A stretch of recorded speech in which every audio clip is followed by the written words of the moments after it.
Good morning, mob family. Hello, hello. Hope everyone's doing well today. Let's see. It's a wonderful, wonderful, wonderful day today. Let's wait for everyone here. Oh, you guys are all here already. Jeez, I keep forgetting that I start everything. So welcome to MoB Kaffeeklatsch episode 97. Whoa. My closer's not here. My opener's not here. I'm flying solo today, although I have the amazing Chris, Technomancer, in the background. He's on the other side. That sounds like a Broadway, a Vegas show. The amazing Chris, the Technomancer. So I'm flying semi-solo, and welcome everyone. Good morning. Good morning on my end. So let me say hello to everyone. Let me get on the comments, because I haven't seen the comments yet. So I'm going over there now. Give me a moment. Let me know how everything is showing up. Let me just say hello to everybody. Hold on. Good morning, Mary Beth. Good morning, Audrey. Good morning, Chris Mendoza. Good morning, Wendy. Guten Tag, mein Herr. Whoever that is in German, good morning. Good morning, Connie. Good morning, Sarah.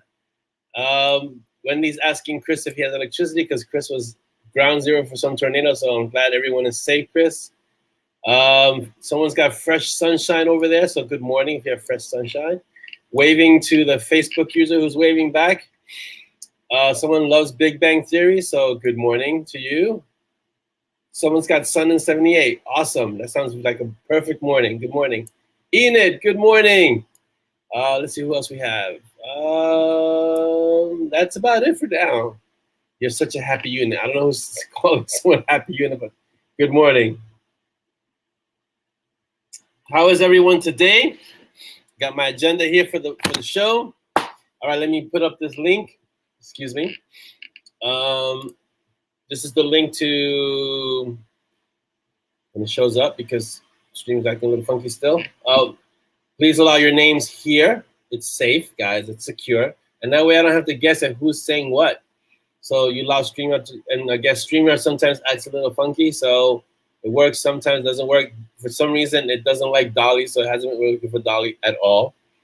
But you know, when it works, and I can see your names. And I know who's saying what, because I have just one screen right now where I see all of you guys, but I don't have the side screen where I can see who's saying what in the FB room. And I don't want to window this because then it gets too small. Then I look really tiny. So thank you, Chris, for the link. This you click here, you go to streamyard.com//Facebook, and then they'll give them permission, and they'll put up your name here in the comments. So how's everyone doing today? Let's see, where are we? Archmage. Had this wonderful conversation with my youngest son. Is it Archmage or Archmage? Good morning, Darren. Welcome. And we had a little back and forth on whether it was Archmage or Archmage. So Archmage is being shredded as we speak. So let me just say first, if you want to get in on that art, you have to first be my friend. You have to be my friend on Facebook, and then I can put you into the private room, which is the art room, the art shredder room, which art stands for Advanced Reader Team. So they are the Advanced Reader Team. They shred the books to pieces. They unleash their claws, and then they shred the book, and then it gets more edits after that, but it's the initial edit, and then it goes off and gets shredded even more, and then it comes back, and then I get to edit it again. So it's a whole thing. I'll get into that. I think I'm getting into that a little later because one of the questions was, what's the editing process like? Let's see. Good morning, Pat. Hello, Paige. Waving, Paige. So morning from YouTube, guys. Thanks for visiting us at YouTube. All right, so let me give everyone all the shout outs. So first, shout out to everyone at YouTube, everyone around the world on YouTube. Thank you for being here with us this morning. And thank you for everyone who's going to watch this later, because I don't forget you guys. I just kind of deal with what's in the moment right now. Let me just hide this real quick. Hold on. See if I have trying to get this off. StreamYard's acting a little. Oh, there we go. Okay, so let me just first give a greeting to everyone who's going to watch this later. Thank you for watching it. I know sometimes it's not always possible to watch in the moment when it happens because it's 11:30 my time, But I don't know what time it is your time. So thank you for watching, and understand that I've always wanted to greet you because you guys are watching when you can, when it's convenient. So welcome to the episode 97 of the MoB Kaffeeklatsch. So a shout out to everyone at YouTube, and we're on YouTube at Bitten Peaches Publishing Storyteller, so you can find us on YouTube. Shout out to everyone around the world on YouTube. Our audience is slowly growing, but it's growing, which is awesome. We're on Instagram at Bitten Peaches. I've been doing a little bit of a rework for the Instagram stuff because my personal account was hacked. It was a real pain. So now I've got to kind of revamp things. Thankfully, the Bitten Peaches account wasn't hacked. But these things happen, so you make the best of it, you roll with the punches, and then you keep going, right? So I'll be putting up some more stuff for that because of the most recent books. Lost Rooms, Nocturne Melody, Archmage should be out soon in about a week or so. And then Daystrider is going to be out also. We'll get into what's happening in a little while, okay? All right. So that's on Instagram. We're at Bitten Peaches. Find us there and follow. Awesome. Let's see. Zazzle, I'm waiting for my hat. My lead designer is busy with the little one, so once she gets a little bit of free time, she's also been doing editing. She's looking into some fun stuff with translation, so you might end up with tumbas y mariposas, which is tomb yards and butterflies in Spanish and in German and French. So stay tuned. I'll keep you guys up to date with what's going on with the translations. That's going to be a lot of fun. And so she's been busy with that. So creating designs for the Zazzle store has been a little bit put to the side because she's one person and she's dealing with many, many, many, many responsibilities. So there you go. Patreon. So we don't have any new patrons, but the new Patreon story is dropping this week. So if you want to read the new Patreon story, which is going to be Peanut 2, those who know who Peanut is, right? It's only available to the patrons on Patreon. You can sign up. Just go to patreon.com. You'll find us. And we'll put the link up later on. I think the link is in the MoB. And if you want to read that story, I think we're up to 9 stories now, maybe 10. They're short stories. They're like super short stories, like maybe a chapter long. Peanut 2 is another story with Dex and Peanut and the Morrigan. So it's going to be a lot of fun. And it's pretty much already written. I just have to kind of polish it and give it a quick edit, and then I'm going to put it up, and then it's going to be, but it's exclusive to patrons. So if you haven't become a Patreon, you want to get on now and get there. We have wonderful, easy tiers. I think it's like from $1 all the way up to $10. So get on, support us, and you get exclusive content just for you. All right, here we go. And I see all the comments, but I'll get to them in a moment, okay? Let's see, the e-newsletter, that's in the process. We're moving newsletter providers. So it's a little bit of a backlog there. So once we do that, I'm also doing the bonus content stuff. Once that gets taken care of, then we'll start doing newsletters on a regular basis again, because I like to keep you guys up to date with what's happening. So that's the next thing. We're on BookBub. So go find us on BookBub. Find me on BookBub. Just follow, and then you can leave reviews. It doesn't have to be long. Just a sentence or two is good. And then that way, it provides social proof, which helps discovery, right? So it's like the same thing on Amazon. You leave a review, other people. The reviews aren't for me. The reviews are for other readers, right?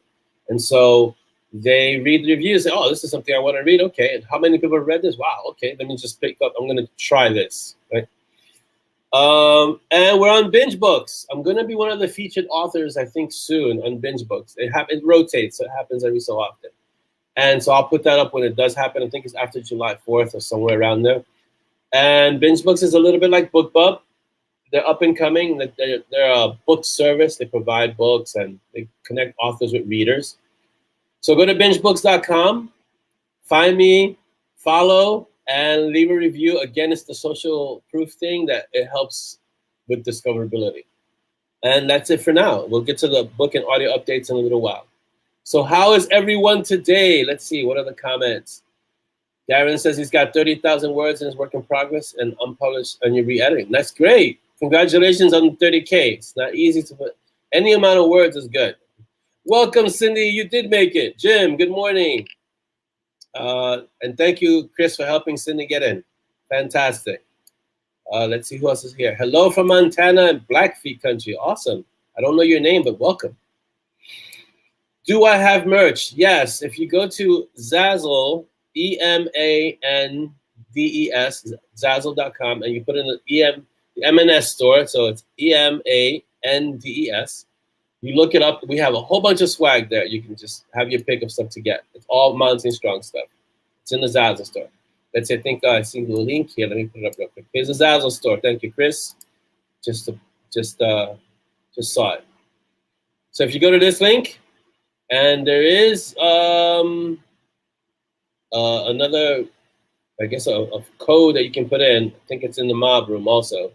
And you go there, and you can just get the swag. Oh, Cindy just got off the horse. That's nice. That's awesome. Who's asking if I have merch? Yes, we have merch. Just go here, and you'll get the merch. Fantastic. So does anyone have any questions about, let's see, I don't know if you could spoil anything. Hopefully everyone here has read or, most of it. But you can ask questions about Archmage, and you can ask questions about Daystrider. Julian, I figured it was you, Julian, especially from Blackfeet country. But yeah. I'm sorry your net hates you this morning. Lots of blue circle of buff.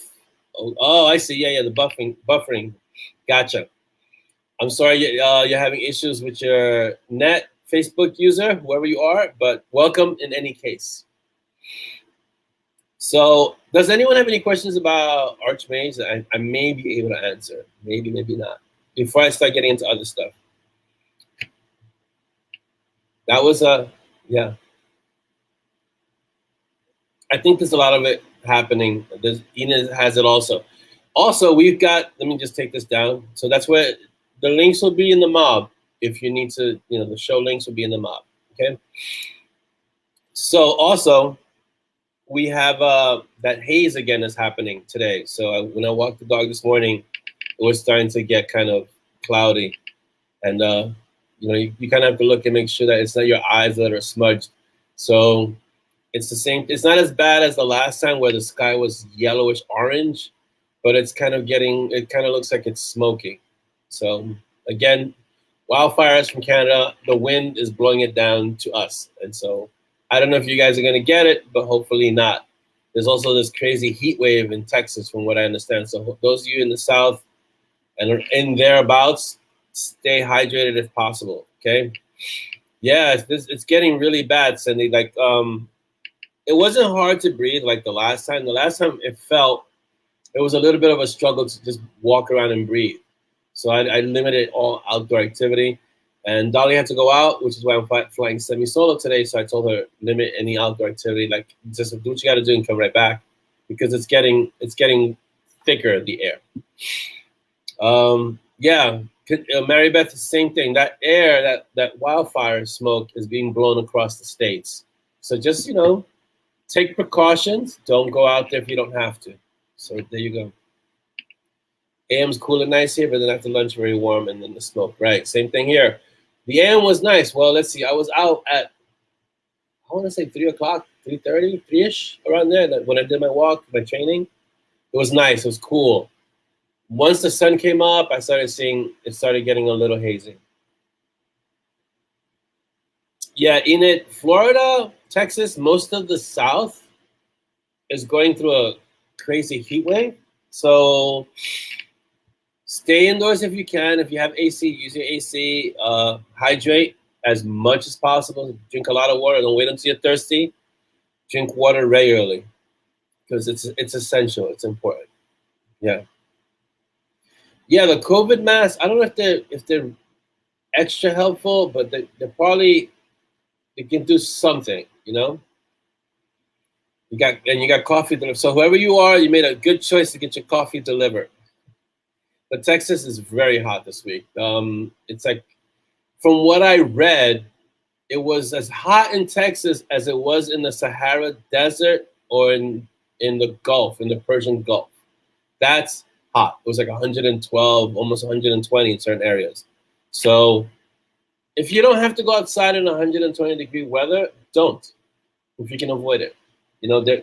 heat stroke is no joke, and people do die from excessive heat. So don't go out there if you don't have to, please.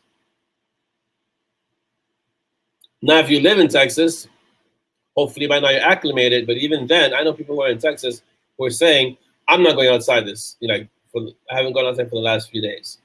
I don't quote Paris Hilton. So don't go outside if you don't have to. It's crazy out there, and so mitigate, use your common sense, and stay out of the heat if you can. All right, so let's see. So as I was saying, and if you guys have questions, we're gonna get to the questions section later on. But if you have questions, you can save them for about 12:20 around there. I'll see if we can get 12:30ish. I'll start getting to the questions. There's a lot of questions, comments, so I want to give them time. But regards to Archmage, which opens next week, it doesn't. Well, the art opened last week. So I'm looking at my agenda. It's gonna be going into the final edits. What's today? The 30th. Wednesday is when the art closes, so you have time. Because Nocturne Melody got time crunched. It didn't have as long an art as the other books. So I didn't want that to happen again. So I made a deliberate, a conscious effort to give Archmage a long art so that everyone can have a time to read it, really digest it, and really leave notes. And so far, it's been pretty good. We've had a lot of notes, not that many, not as many as I expected, which is, I don't know if that's a good thing or a bad thing. Usually it's a good thing because it means that the draft that you got, the book that you got is really clean. But sometimes, life does happen, and we're coming up against July 4th. So I don't know, not everyone's going to get a chance to read and leave notes. But if you can't read and leave notes and you're in the shredders, then by all means, please answer the questions. That's just as good for me because there are insights in those questions. Aside from question 12, which is always, was there enough action? And people answer, are you kidding? Are you kidding, really? So answer the questions if you can. If you can't leave notes, answer the questions and they help me in terms of insights, making corrections, adding things, changing things, editing stuff. The questions are designed to kind of probe a little deeper and allow me to kind of look at things that might be a problem and then address those things. So please answer the questions if you can. Now, after this art, there's another art that goes right up to it back to back. So I'm looking at Archmage going live on Friday the 7th, if everything goes as planned. Maybe a little earlier, maybe Thursday the 6th, but definitely Friday the 7th if everything goes as planned. The art for Daystrider, which is the next one, that's going to be a short art because the story's only like 16,000 words. It's really a short story, right? The Daystrider art will probably go live on the same day as Archmage goes live. I might release the art for Daystrider. And that I'm only going to give you, you only need like a week because it's only 16,000 words, maybe 16,500 words. So it's a fast shred. So that's going to be back to back. And then I jump right into Entropy, which is the next Mountain Strong book. And I've already started, but I start The Stray Dogs, which is a lot of fun. I've been having a lot of fun with that. If you see me doing this, it's because I'm hot. Even I have the AC on, I'm still hot. So, and I'm drinking hot coffee because why wouldn't I? So it's almost back-to-back arts. You don't have to do the Daystrider art if you don't have the time. I understand, it happens. And it's an Iker story, and Iker is not everyone's cup of tea. Because Iker's a very different kind of character, Iker. How do I say it? He's definitely an anti-hero. He's more in line with Gray in terms of what kind of protagonist he is, but even darker. He's even darker than Gray because he's consciously, I guess, evil in a way, or bad. Now, I wouldn't say bad or evil. I think he just has his own way of being. and if you had to put him into D&D, chaotic neutral maybe, or unlawfully good, something around there. He has a code which he does follow. I don't know if it comes through so much in this story, but he definitely has a code. He follows it. He does care for Sabine, who is his like second in command, and self-preservation is a big thing for him. So he works along those lines.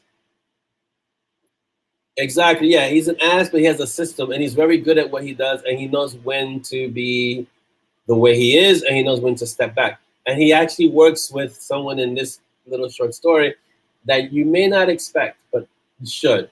So that's coming, I want to say the 7th of July. And then the art will be open the 7th of July, and then you guys will have maybe until, like, I guess 4 or 5 days because it's so quick. And then that'll be live as soon as you guys finish that. I'll have it edited, and then there it goes. And then jumping into Entropy and jumping into the next. So Iker has 3 books. It's a trilogy. So the next one after that one, after Daystrider, will be Nightwalkers. And then that closes the trilogy. And you probably won't see another Iker story for a long time, but you will see the character kind of sprinkled here and there.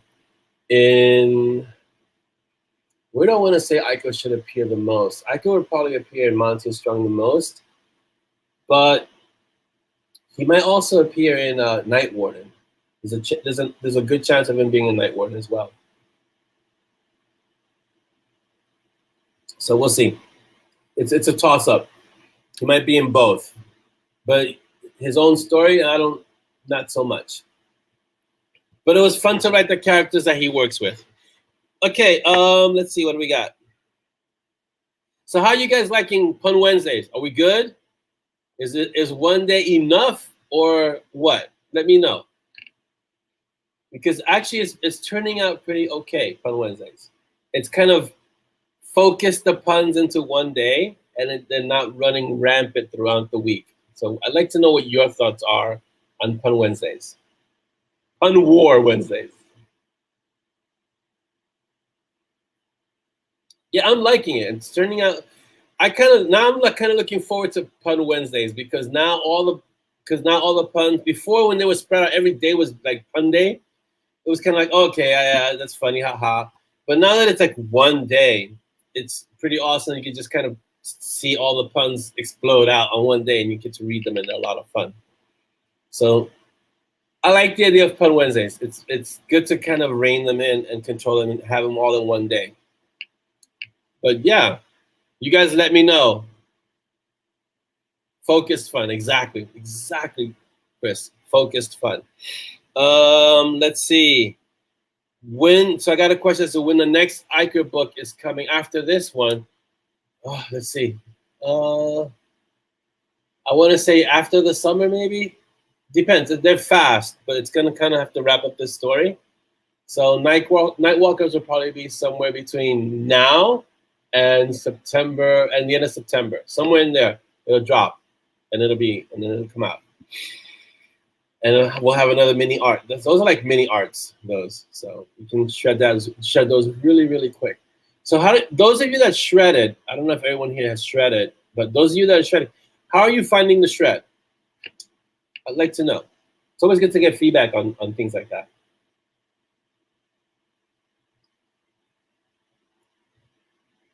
Hot coffee on a hot day. Yikes.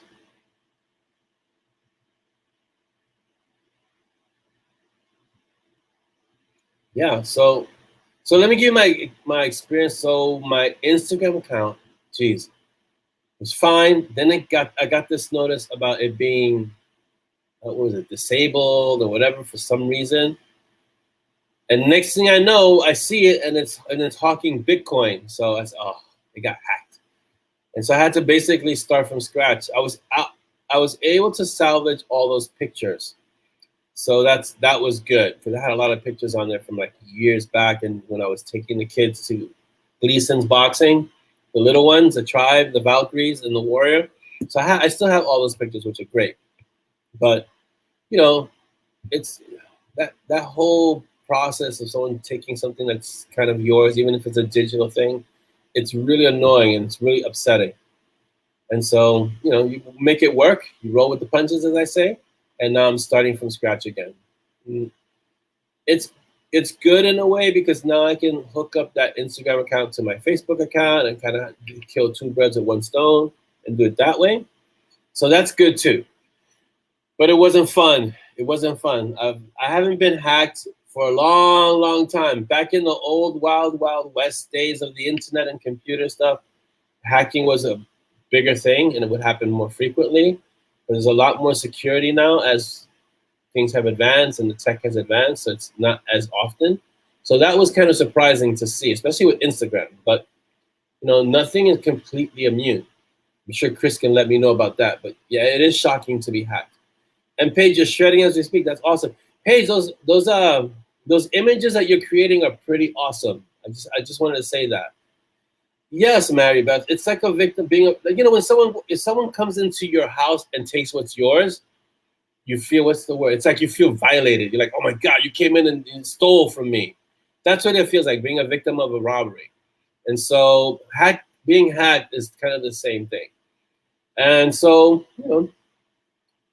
it's one of the dangers of being online and one of the dangers of using this medium. So you just kind of go with it. You understand?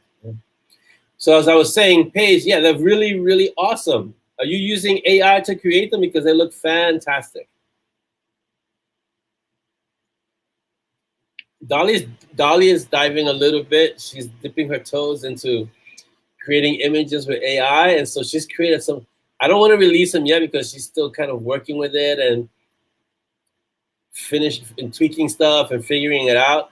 But she was able to create some awesome, fantastic images of like Monty and Simon and some really funny ones too. Because when you tell the AI to create certain things, even if you use the right commands, sometimes it wants to interpret what it wants to interpret, and you get some really weird, bizarre kind of combinations. So yeah. Okay, I don't know who this is in Facebook user. Let's see what's so I finished Nocturne Melody a couple of weeks ago, and in your author notes, you asked about ACT, how the situation turned out. Oh, yeah, I commented on your Facebook messages. What is your name? I don't know. And what did you comment? And is there a question that I can answer?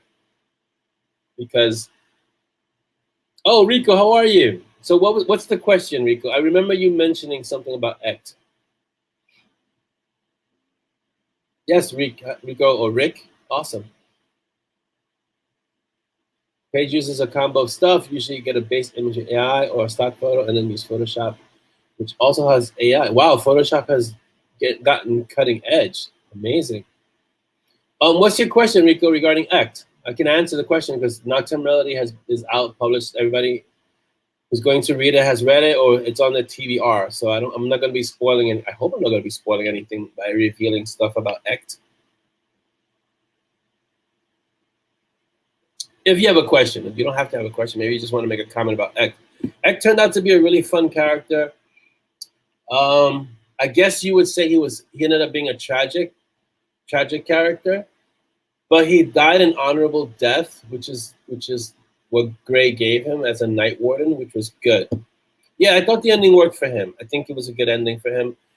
I had a few people who were like, "Why does he have to die?" I was like, I didn't see when I brought the character into the story, I didn't intend for him to die. I kind of liked ACT.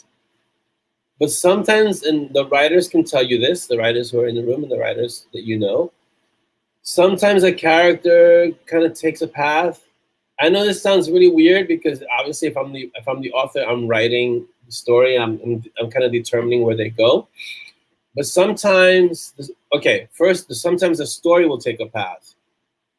And in taking that turn and taking that path, you realize this character is going to die. And sometimes you're like, no, I don't want that character to die. I'm going to force the story back this way. And the story kind of grinds to a halt. Like you can't continue writing it that way because that's not the way it needs to go. It needs to go in the other direction where the character dies. And you're like, but I don't want this character to die. And then you start having this argument with yourself, like, no, this character can live. I'm going to write the story so this character lives.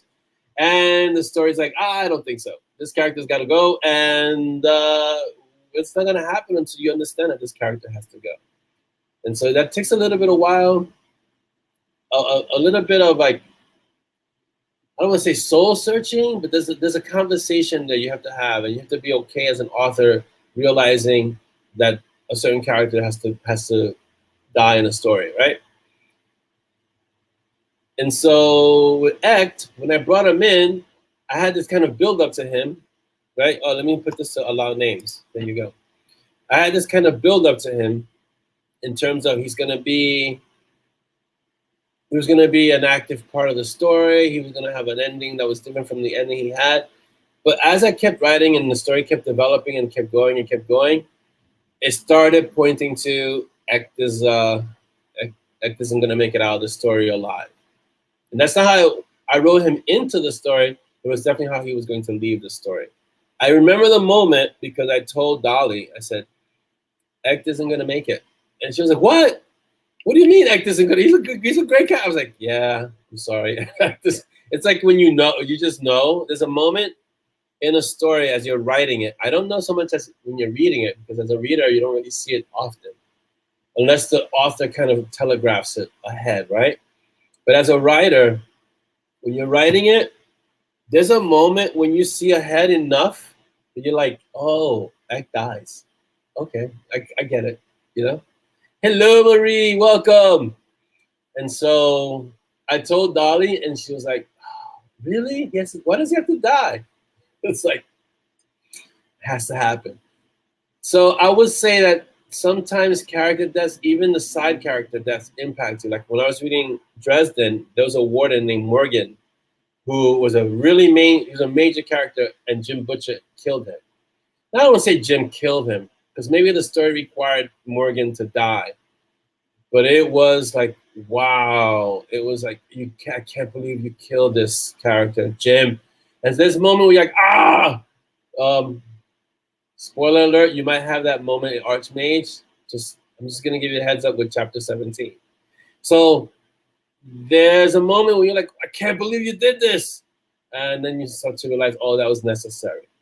And I hope I'm not spoiling it, there's another character who dies later on that you really get upset about. So I'm gonna remove this link. In Dresden, not in Monty and Strong, in Dresden. But sometimes you gotta do what you gotta do, as Cindy says, you know? You know what I mean? Sometimes it's gotta happen, you know? Hello, Linda, welcome. Yeah, Darren, listen, as an author, I've killed a lot of villains. I haven't killed many main characters. There's certain characters that have phenomenal plot armor, so they won't ever die, but they'll come close. And sometimes they're the center of a storm of death because they need to experience the deaths around them to help them grow as a character.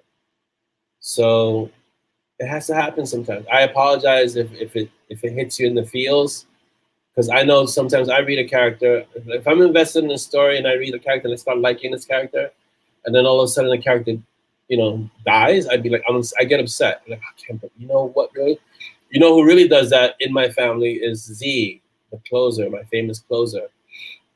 When a character, what did we watch recently? Oh, I made the mistake of letting her watch Extraction with me, and this is the Chris Hemsworth movie.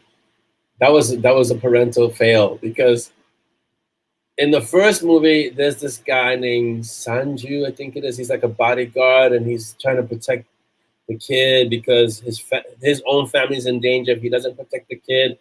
Sanju doesn't make it, and that hit Z really hard.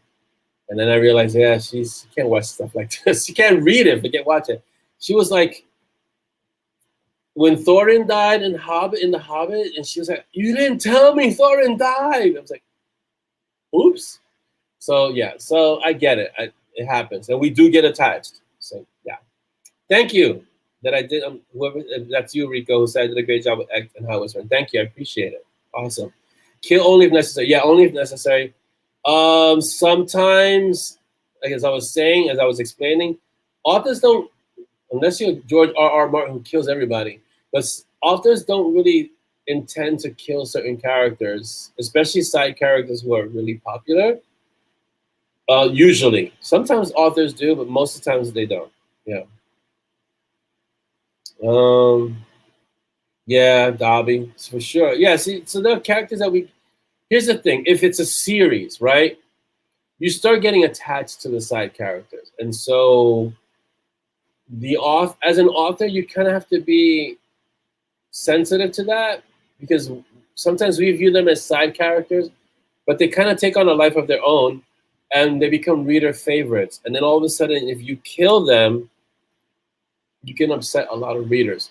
Now, that being said, sometimes the story demands for it, right? Sometimes the story is like this character has run their course in the story. Like they're not going to be in any more of the story, and so this is where they need to end. And you try to make it a really good ending for them. But sometimes if you're not careful, you might kill a side character that would be a mistake. Like think about Arthur Conan Doyle killing Sherlock Holmes. That was a mistake. He had to bring Holmes back because the outcry was so great. People were like, "You can't kill Holmes." I think the equivalent would be like me killing Simon or me killing Monty. That would be unthinkable. I couldn't even think about how they would die. So,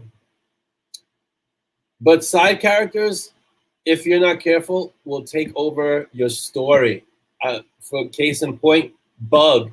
Even though Bug wasn't truly a side character because she's kind of on par with Porter, Bug became really prominent in the Gatekeeper series, right? She's like, whoa, and they'll take over. They can take over. Sorry, Bug could easily take over a story.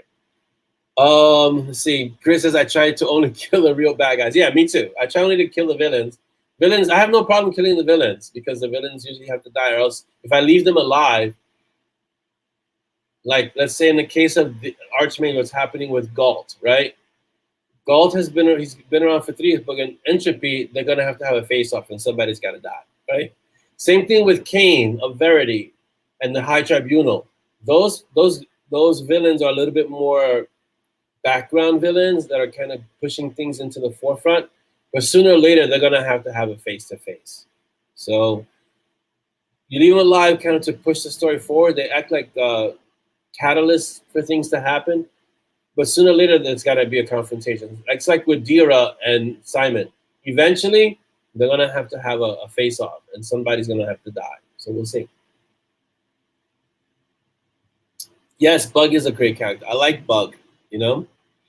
Sidekicks and villains can be more interesting than hero. They shouldn't be, but a lot of times they are because they don't have the responsibility or the weight of carrying the story. So you have a little more leeway with the sidekicks in the side characters, for sure.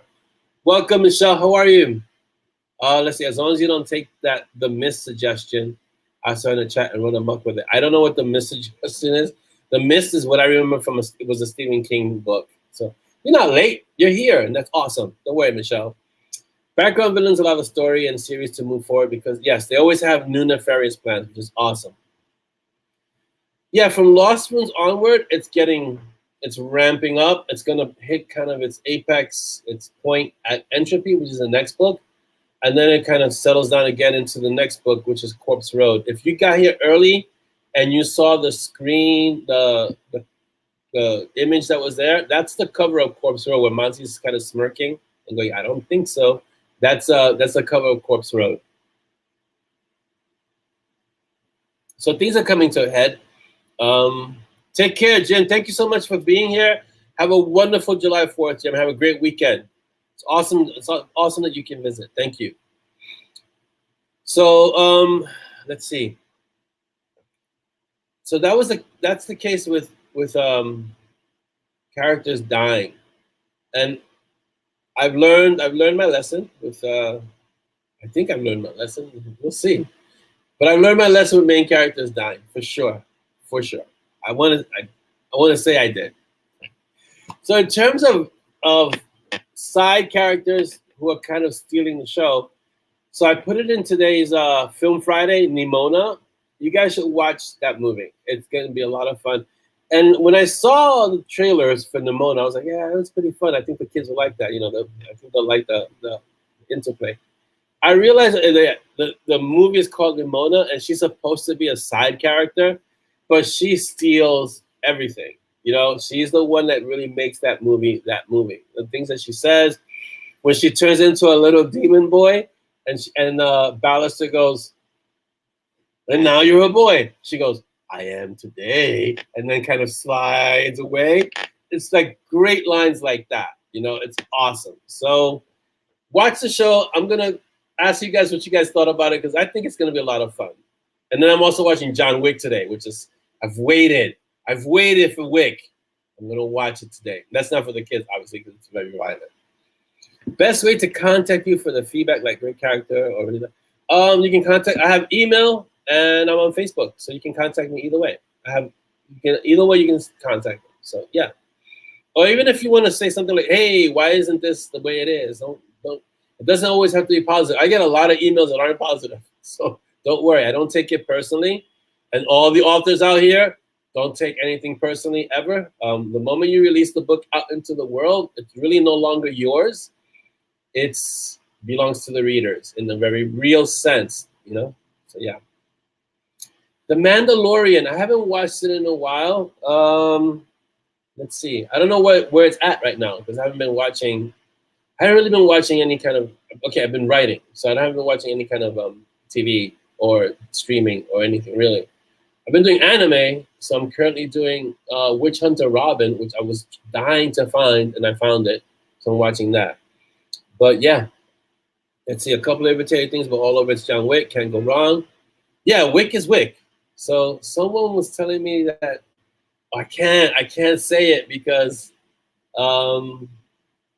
it's a Shredder comment, and if I say it, it spoils things. So by the next mob, which is the 14th, we'll be able to talk about it.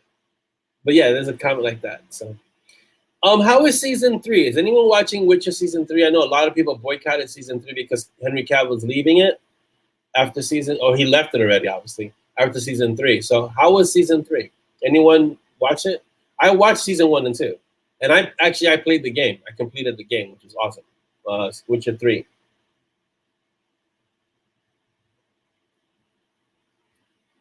But I haven't even really had a lot of time to even get into gaming because I've been doing Archmage notes and editing. I finished Daystrider. I prepped Entropy. I prepped Nightwalkers and these Stray Dogs. So, and I got all this bonus content stuff to do for other stuff. So my schedule's been a little packed. I haven't been watching not much that Netflix. Is the line impossible is only imagination hasn't become reality yet? Oh, I don't know if that's I think it might be an original. I don't know. I get so many. Here's the thing, Wendy. I don't want to claim it as an original because it's probably as an author and the way I grew up, filtered with so many things, right? It's possible I might have heard snippets of things like that and then kind of melded them and made them into a coherent sentence.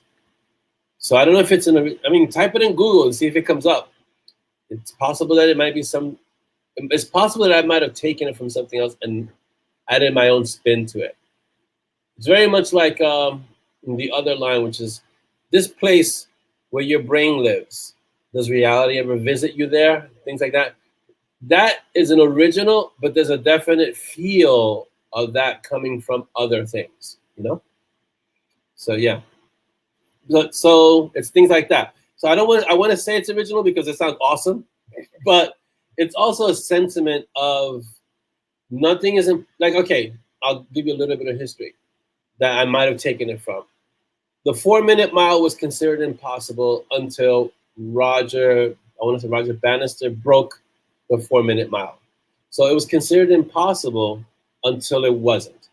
And so it comes from things like that, where no one can run a 4-minute mile, and then Roger Bannister ran a 4-minute mile, all of a sudden it was possible. The Wright brothers, no one could fly until the Wright brothers invented this rickety craft and then flew for 12 seconds or something like that, right? It was impossible. So impossible is only imagination that hasn't become reality yet. And so I kind of take it from things like that. It may not be a saying per se, but it's from situations like that. Let's see. Yeah, it's what we do. I mean, I think we all do that to a certain extent. So we take snippets of quotes we hear and combine them into our own quote. I think that's the way it works. I think our brains just kind of filter all this stuff, and then when the time is right, we kind of say, "Oh, this would be perfect here." It's like Peach's dialogue. When I write Peaches, it's never planned. It's weird. I've never said, "Okay, now Peaches is gonna say this." It's never planned. It's always spontaneous, which is really bizarre when you think about it. But it's always spontaneous, and it's always this conversation with Simon about this or that, or in this moment. And it's like, yeah, it's like I can't. It's very hard for me to anticipate what Peaches would say in every given moment. Aside from the fact that yes, it's going to talk about meat. Yes, it's going to talk about meat making you strong. It might talk about being a bondmate. It might talk about I go where you go, because these are very common traits to Peach's mindset, right? He's a bondmate, and he wants to be near Simon all the time. But his dialogue is always spur of the moment. I can't anticipate what Peaches would say at any given moment, because it may be a negotiation with what Frank told him, or a negotiation for more meat, or negotiation. So it's a very fun thing, And it's like a dog. It's like having a pet. I have a dog, and dogs do these spontaneous things, and so I would react the same way if my dog would do something and then would talk and be like, "This is what's going on." So it's very much like that. It's a great line, Wendy. I agree. Even if I didn't originally create it, I like it. So that's why, yeah.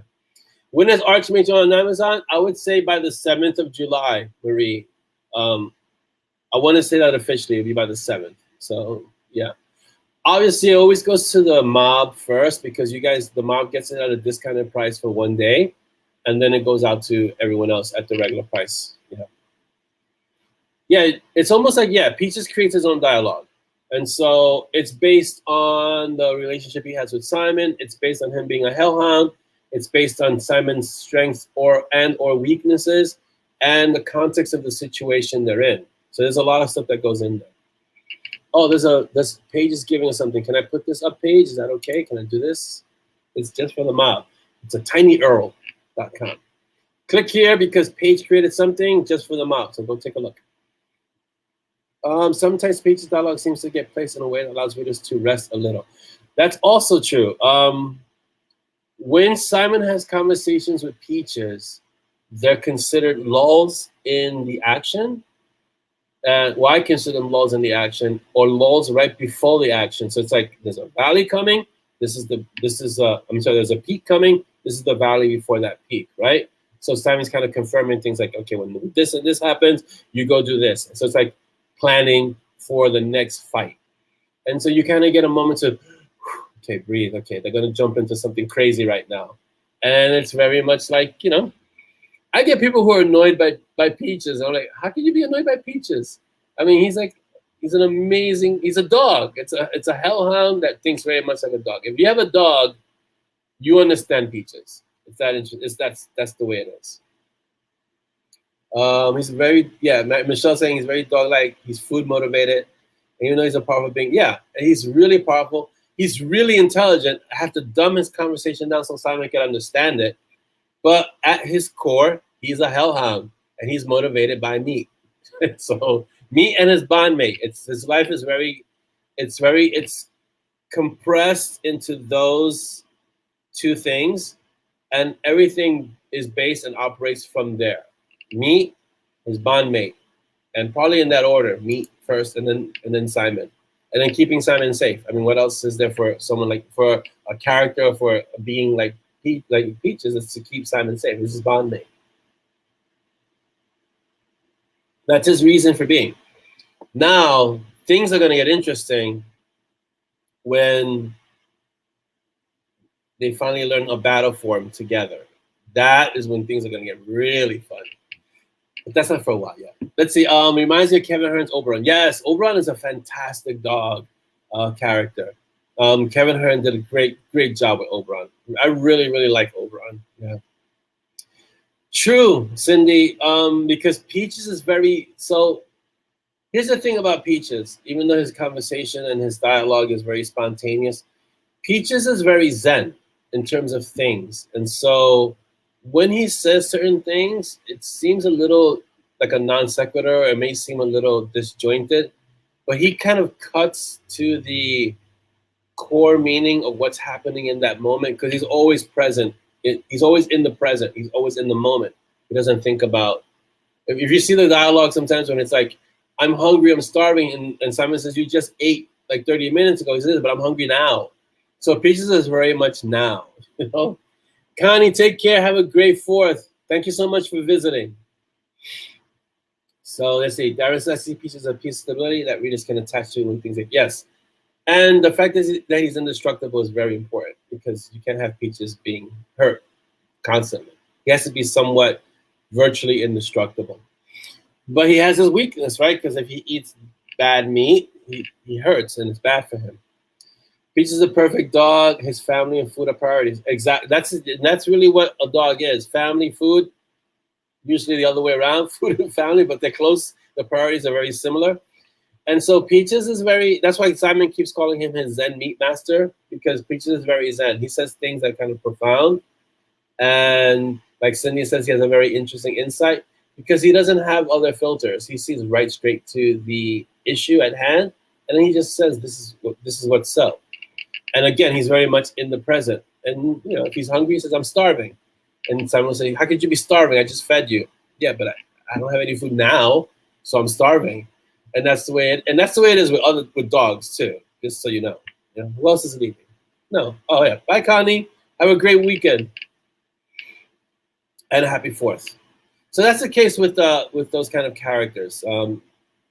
Certain characters you have to be really careful with, and certain characters don't make it to the end. And villains usually, at least in Monty Strong, villains don't usually make it to the end. They usually kind of have a strong graphic, I won't say graphic, but a violent death or a death that's been coming at them for a while and things like that. With the exception of, it's great, Connie, thanks.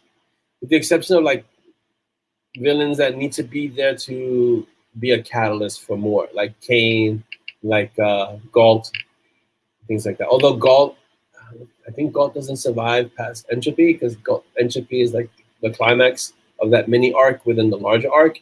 So there are going to be some major changes in Entropy that happens to the series. So we'll see. It'll be fun. It'll be fun. Let's go with that. It'll be fun. So how are you guys enjoying, those of you that have read Peanut? How are you guys enjoying Peanut in the story? Because she's in Archmage too, and not Archmage 2, that's the second book, but Archmage also. And she's developing as a pretty fun character. I'm really liking Peanut. I think Peanut and Cece need to start doing things together. Peanut, Cece, Peaches, and Frank. I think the Brew and Chew is slowly coming to prominence. But Peanut's a great little character. She has some great lines. And so Peanut's a little bit more premeditated, obviously, right? I mean, she's not spontaneous, but writing Peanut is like, so if I have kids, so I have a good basis from where to draw from when writing Peanut because I have kids. And she's like a very, very intelligent child, but also really, really powerful. So it's going to be interesting to see where she goes in terms of harnessing that power, but also being a child and getting into trouble with Cece, Peaches, and Frank. That's going to be fun to see. And she has a great little part in Archmage. She makes cameos in Archmage, which are a lot of fun. All right, Chris, let's get to the promos before I get to the questions because I want to take time for the questions, and then we'll do the promos of the authors, of our indie authors now. Yeah, see, the thing about Peanut, if you read, so Peanut has the distinction of being a Patreon character who made a crossover into the main series because she was just so good, right? So if you read her story, Peanut, in the Patreon story, I can't tell you more than that. You got a little bit of her backstory and you can know what's going on. So Wendy knows, and she's seen so much bad in the world already. So yeah, Michelle says those two girls may be too much for Monty and Dex to handle together. I agree. I agree. All right, so our first indie author is, oh, drum roll, A.D. Starling, Midnight Witch Queen Book 4. So please, okay, so I'm going to say this once, and I'll repeat it throughout. We support our indie authors. I really got to get a shirt that says we support our indie authors. So, and to answer that question real quick, Archmage won't be on until first week of July. So, Midnight Witch Queen Book 4. Please get this book. We support indie authors. That's basically one of the tenets of the MoB is that we support our indie authors. It's a big deal for us. It's a big deal for me. Okay, so please get this. These links will be in the room after the show. So I'm going to hide this, and I'm going to get the next one, which is, bye Marie, take care, have a great weekend. M.M. Crumbly, The Immortal Doc Holliday, Book 13. As far as I know, she's up to Book 14, but she might be writing Book 15 even as we speak, right? So she has taken this character, Doc Holliday. She's written 13 books in this series. They're all about Doc Holliday. So go get this Book 13, and I know Book 14 is on pre-order. So get the pre-order for the next book too. So when it drops, you have it. So M.M. Crumbly has The Immortal Doc Holliday. Grab it, please. Next up is, and these authors are MoB authors, which is so awesome. Kimbra Swain, Walking Wind. I don't know if I think it's part of her series. I'm not sure, but it's Kimbra. She wrote the Trailer Park series, which was really good. So please get this one too, and let's support Kimbra and getting these books out there, and helping her books get some great sales. 80's fantastic, Cindy. So all these authors, let's see, I want to say all of them. Yeah, all of them. I know them personally. I've spoken to them personally. Yeah. Okay, who's next? Oh. Grotepas, N.A. Grotepas, she's amazing. She's part of the Delta Underground Operatives, Halo of Light, Sin and Gi, Book 1. The Delta Underground Operatives is a shared world where a bunch of authors have gotten together and have written stories in this world. So if I want to compare it to something, it's very similar to the PPD that John Logsdon has, right? Like different precincts, all in the same world, but their own kind of story. So this is like the Delta Underground Operatives, different authors, different stories, but all kind of in the same world. So go grab it, please. It's amazing. Our next up is Ben Zackheim. Yes, Ben Zackheim. Unholy Deuce, Amelia and Ichabod, Delta Underground Operatives. Also, again, shared world, great authors, great stories. Please pick these up, okay? Love the series. Doc is such a crazy type of dude. Yeah, I hear good things about the Doc Holliday series. So I think everyone should read all these books. Everyone should read all these books, which is why we promote them. Let's see who's next. Rick Gualtieri and Rachel Carr. So both are MoB. So far, everyone on this list has been a MoB author, okay? Which is amazing. I love the fact that the MoB has become kind of a safe place for authors to kind of hang out and to share their work as well. So Rick Gualtieri and Rachel Carr, Deviant Dark Dryads, great alliteration there. A Fantasy Adventure, False Icons, Book 4. It's on Amazon. Go grab it. It's Book 4. So I'm assuming Book 1, 2, 3 is there as well. Grab the whole series. They're both great writers, and I'm sure this story is fantastic. So you know what we do? We support it in the authors. Next is Stephanie Fox, which is part of Foxy Steele, which is a couple, Alex Steele and Stephanie Fox. So they kind of merge and write things together, and they support each other in their writing. So A Heart of Fire, Dragon Princess Mate, is out. She has a bunch of stories like Chaos Mages, the series that she's written. Go grab it. Try out Stephanie's Heart of Fire, which I'm sure is very interesting. I haven't read these books, but I own them all because again, my schedule is insane.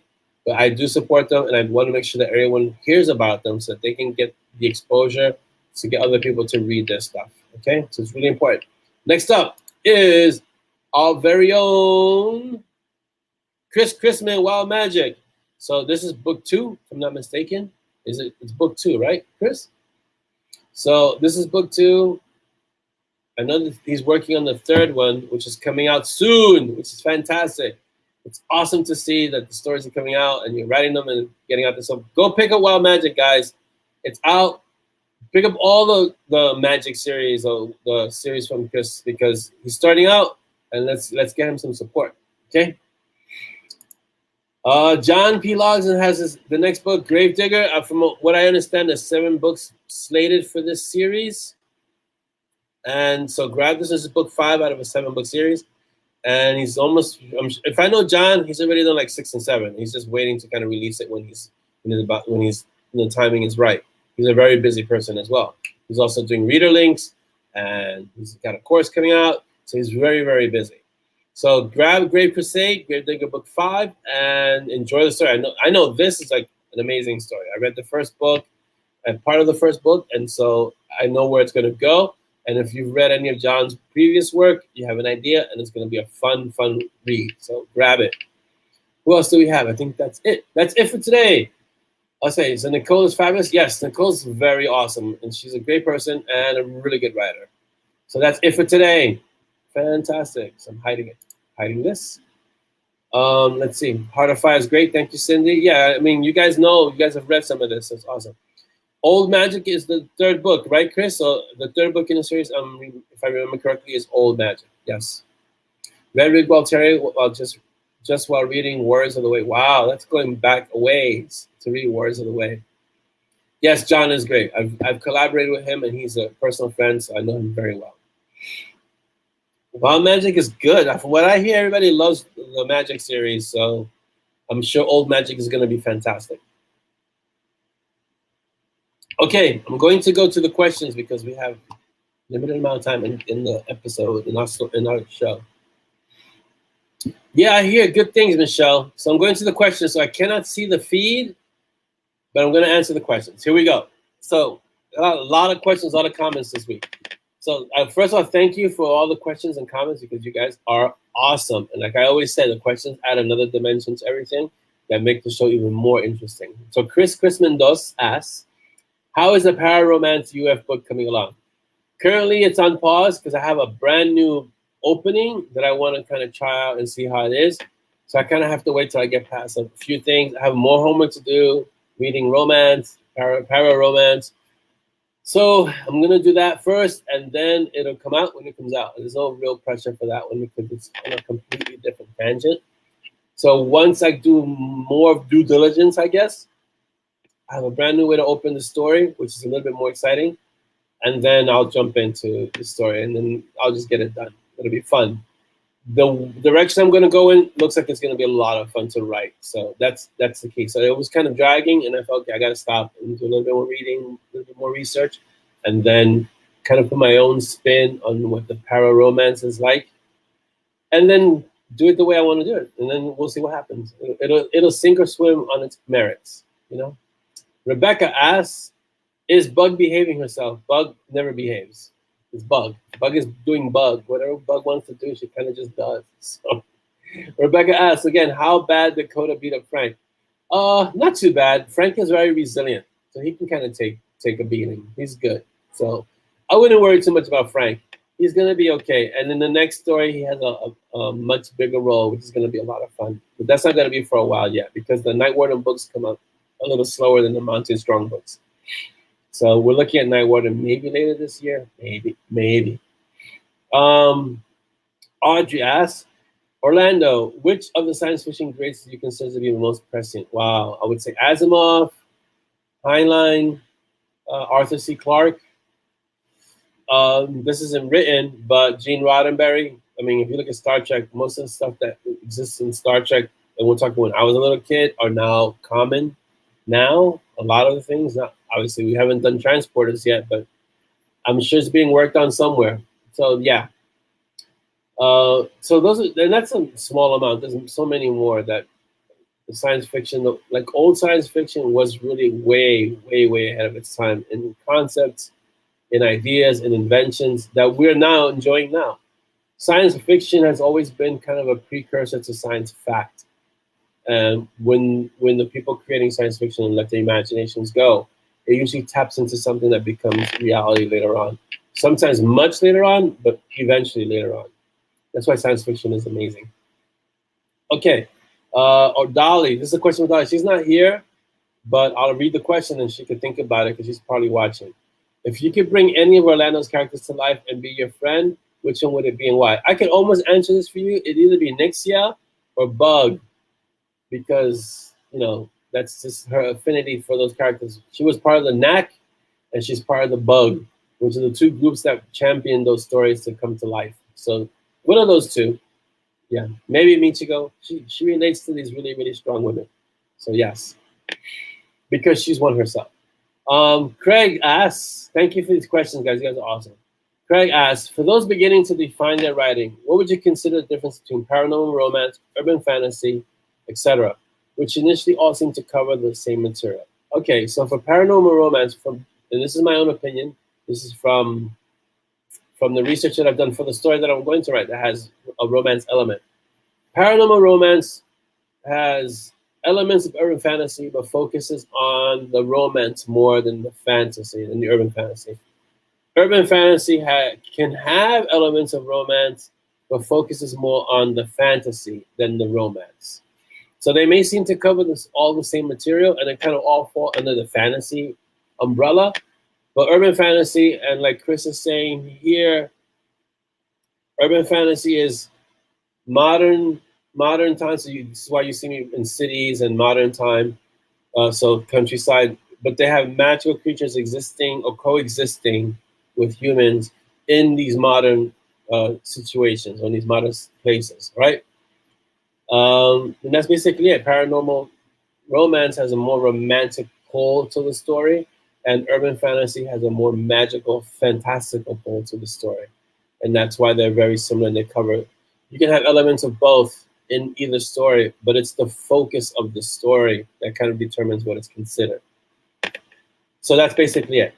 At least that's my opinion. I'm not saying that's the only definition, but that's my definition, my opinion of how I view it and how I write it. Great question, Craig. Thank you. El Dragon. Thank you. All right, Darren Coe asks, could you go through your editing process? Yeesh. Okay. All right. So I write the book. As I'm writing the book, Dolly gets pages and she edits even as I'm writing. So like I'll send her chapters and she edits the chapters. Then I compile all those together and I submit it to the art. And then the art shreds that to pieces and adds notes and insights and wisdom and humorous things. And then I take that and I go through that and I add those into the manuscript, all the notes and the notes that make sense, obviously, because I do have ultimate veto power, right? I add that into the manuscript, and that can take a while, depending on the notes. Then that goes to another editor, Audrey, and she edits it again, and then I get her notes back, and then I edit it again. I go through, so it's like 3 edits, 3 passes, like, but they're really deep dive, really, really, they go in to the core of the story. So the first one, that what Dolly does is she does the story, but she does a lot of grammatical things. The second one, the art edit, is really dealing with my aversion to commas and typos, and there are a lot of insights into the story. And is this really working? Do you really want to say this or that? But not as much. It's more grammatical. And the last one, the editor Audrey, is a lot of more ephemeral, like dealing with the story itself, and does this make sense, and is this what direction you want to go in, and things like that. So they're kind of 3 different edits, seeing it from 3 different perspectives, and then I have to do it 3 times. So by the time I get to Audrey's edit, I'm kind of done with the story. I just want to again use the asteroid ending and just blow up everything. I'm done. So, but that's the process, and it takes a while. So writing the book and saying the end is only the beginning.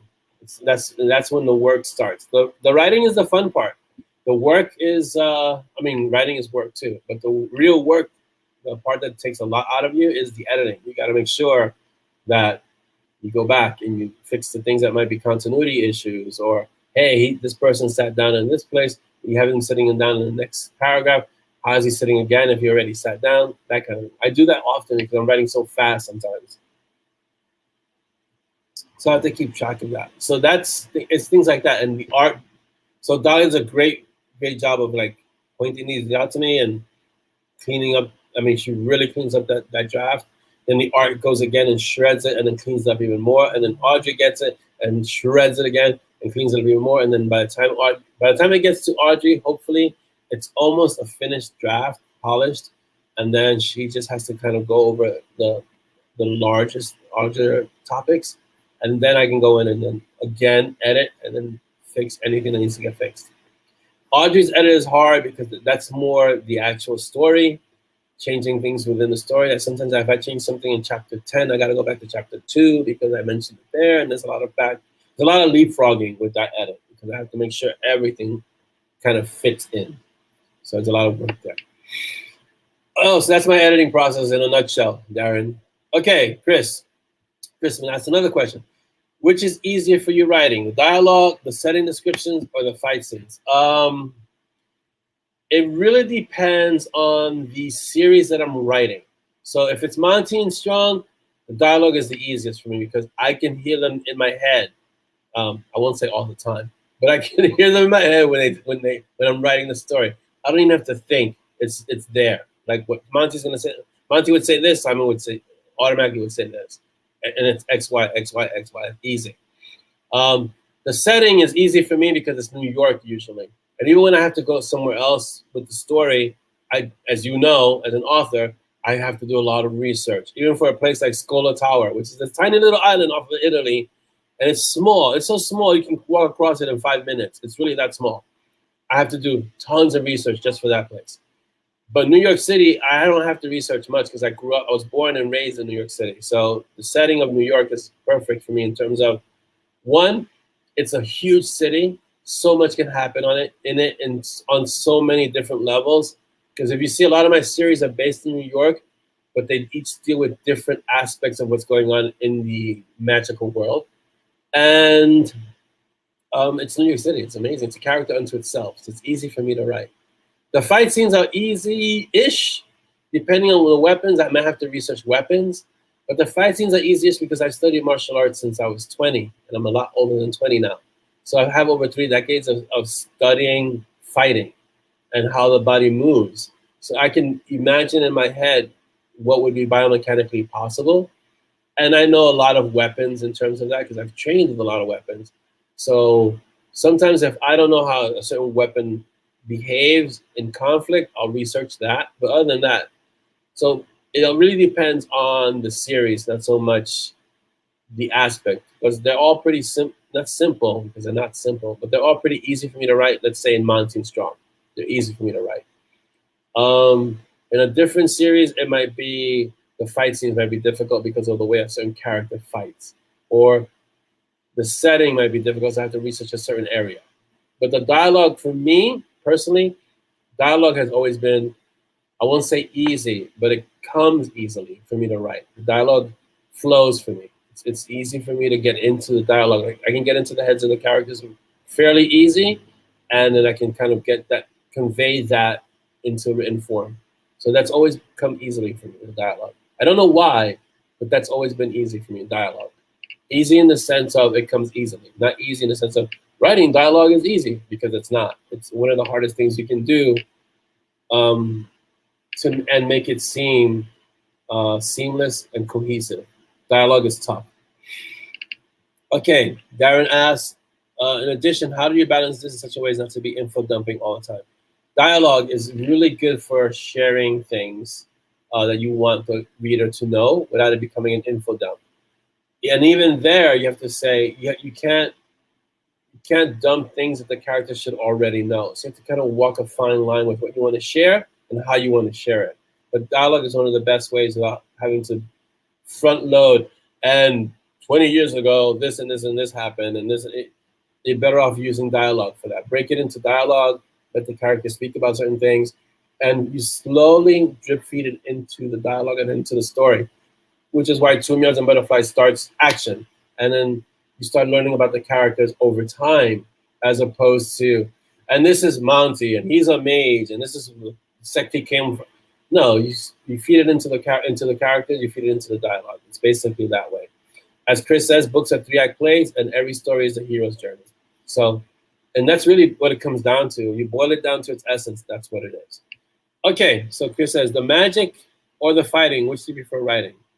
In my case, it's usually it's usually both. Like the magic and the fighting are intertwined. They work together, right?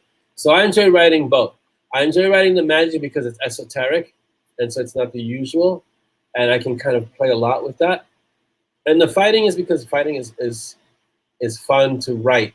It's not so much fun to get hit, but it's fun to write the fighting.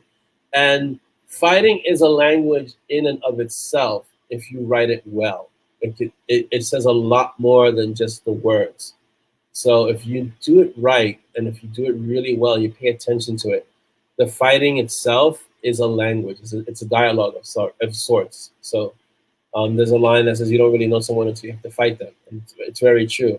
You can see how a person would react in terms of who they are at their core when you fight them. So yeah, those are the questions. I want to thank you all so much for those questions. Are great. You guys are amazing with the questions. I want to say thank you for all the questions. Let's see. I'm going to read the comments. Michelle says, thank you. I just finished new Doc Holiday. It was fantastic. Yeah, M.M. Crowley writes great. I've read samples of her work. She's really good. And I own her books. I just haven't been able to read them, but I own them. Someone said I had to chuckle thinking of King Sanchez reading romance. It's even funnier me writing romance. So there you go. Question. When are we going to get a backstory of Frank the Dragon? In the future, yes. Because I allude to what he did in Nocturne Melody. So we're getting more to it, you know?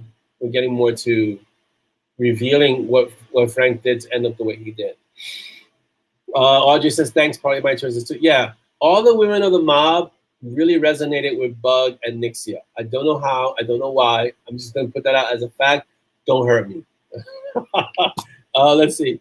I want figures, Peaches and Frank. I don't even know what that means, but it sounds fun. All right, somebody had to go. Happy 4th. Keep writing. I'll keep reading. Yes, I will. Bye, whoever you were, because it's just Facebook user. But okay, have a great happy 4th. Darren, yeah, I hope that can help you, Darren. If you have any other questions, Darren, because I know you're leaving, if you have any questions, please feel free to PM me and send me a message with the questions or email with the questions. Love the insights of what fighting reveals. Yeah, fighting is so I have a unique perspective as a person who fought. Like I've trained in martial arts, but the martial arts that I trained was Kyokushin karate and Okinawan karate, and so it's considered a hard style where we used to fight without gear. So when I came up fighting, you didn't wear gloves. You fought with what you had. The only thing you didn't do in the beginning was punch to the head, but then I went to study another style that allowed punches to the head. So can you imagine getting punched to the head without gear and getting punched to the head with gear? It's two different worlds, right? And you move differently. So when you fight, you learn a lot about yourself and you learn a lot about the person who you're fighting. And you can't help but reveal who you are because the fighting does that. And it is very much like a language. So the magic and the fighting kind of work together for me. Cindy says, heading off, gotta do some mowing. Love the stories, can't wait until the next book out will be in July. Enjoy the mowing, stay cool, Cindy, if you're gonna go out there in the heat, and stay hydrated. Oh, Peaches and Frank figures. Wow, action figures. I don't really have, I have, so Sammy Dawkins created some figures for me of Simon and Monty. I'll show them to you right now because they live on my desk. So this would be Simon. There we go. Let's see if you can see it. It's hard to see. They're tiny, but this is from Hero Forge. So that's Simon. And then this is Monty, Unleashing Magic. It's hard to see because it's so bright, the light. But these are like painted, like he focused on all the details. Right, and the blasts are UV, are black light. So if you have black light, it would glow. That's as much as I can say on and Peaches here, which is the figure of that. So that's as much as I can say of figures for now. That's a whole different area of swag that I will leave to Dolly, and she can outsource where we get figures for Peaches and Frank and Monty and Simon and everybody else. So I'm going to focus on writing the stories for now, and we'll get into that area of the swag later on. They're like 3D printed. Yeah, these are really Hero Forge. I know you can manipulate them and do whatever you want in terms of creating the character. You have a lot of latitude with it.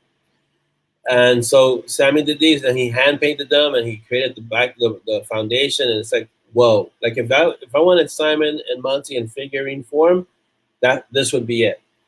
So there you go.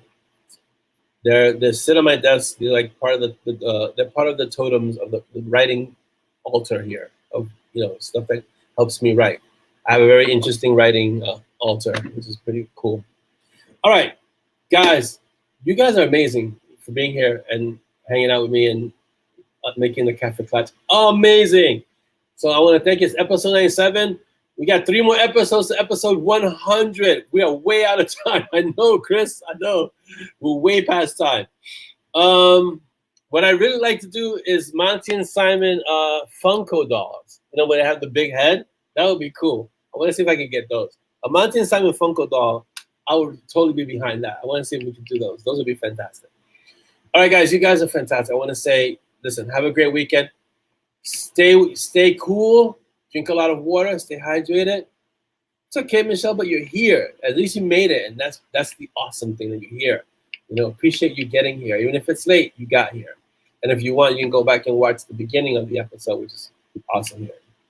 Thank you all for your questions. Thank you all for being here. I appreciate each and every one of you. You guys make the Kaffeeklatsch fantastic. And I want to wish you guys a great weekend. Amazing July 4th, even though July 4th isn't until Tuesday, but I guess we'll celebrate it this weekend. And above all, guys, be safe, be hydrated, and be uncommon. Bye.